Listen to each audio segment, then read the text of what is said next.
Hey everyone, welcome to the channel. Thanks for tuning in. In this video, I'm going to be showing you guys how I installed this exhaust onto the bike. Also, I'll be showing you how I removed the servo motor completely and plugged in a HealTech servo eliminator. So basically, to answer some people's questions really quickly, how should you do this? You have three options. Option one is you take off the stock exhaust, remove the cables off the servo motor and keep the servo motor in place and plugged in. Option two is remove the stock exhaust, remove the servo motor and the cables completely like I did, and you'll see in the video, and plug it in with the HealTech servo eliminator. And another thing you could do is basically remove everything, the servo motor, the cables, the stock exhaust, put on a slip-on, and then get yourself a race ECU. So those are the three options to do. I chose option two. It's just more budget friendly and it does its job.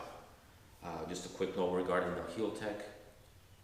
Once you install everything, you will start up the bike. You will have a check engine light. You have nothing to worry about. The only thing you have to do is just do a couple riding cycles and the engine light will go away.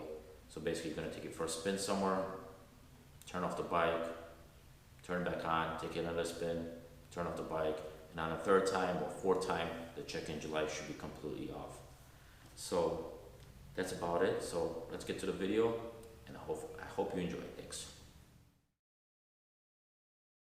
So we're going to be removing the exhaust. We're going to start off by removing the hanger bolts for the exhaust. You're going to be needing a 6mm Allen key, and for the back side we're going to be using a 13mm wrench.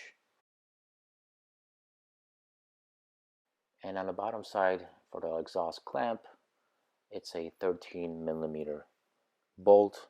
So I just ended up using a longer 13mm socket to remove the bolts. So obviously you have the servo motor cables for the flapper valve. The easiest way to get to them is actually removing the exhaust hanger bolt and obviously the clamp bolt as well. This will give you the option to swivel the exhaust outward and then give you access to the cables, as you can see here. They're easy to remove. The only thing you need to do is get yourself a 10mm wrench, unscrew the silver nuts on both ends, and then basically you'll give you flexibility of the cable, and the cable will come out, and then you just basically take it off the flapper. So let's get to removing this stock exhaust.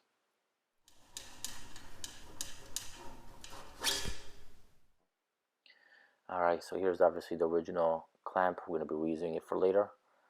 And now we're going to be tackling the removal of the original servo motor. We're not going to be needing this anymore because I ended up by getting a HealTech servo eliminator.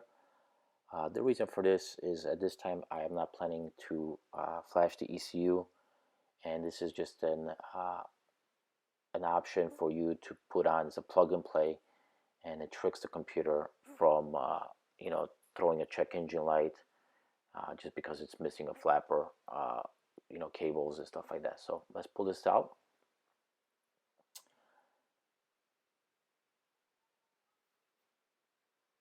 Okay, so after a little tug and play, the servo motor is completely out with the cables. There was two spots where it was hung up on. Right here, it was actually clipped and zip tied.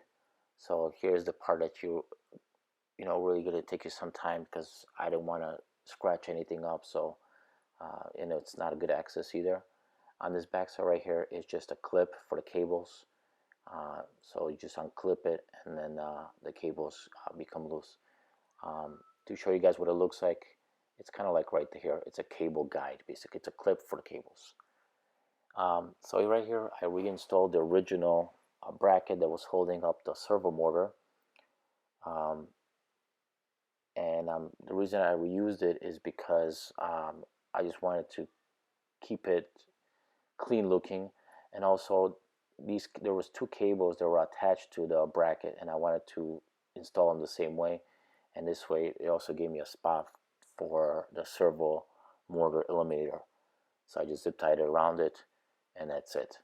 So you might need to use a couple of spacers back there because the bracket obviously wrapped around the original servo motor, which was a lot wider.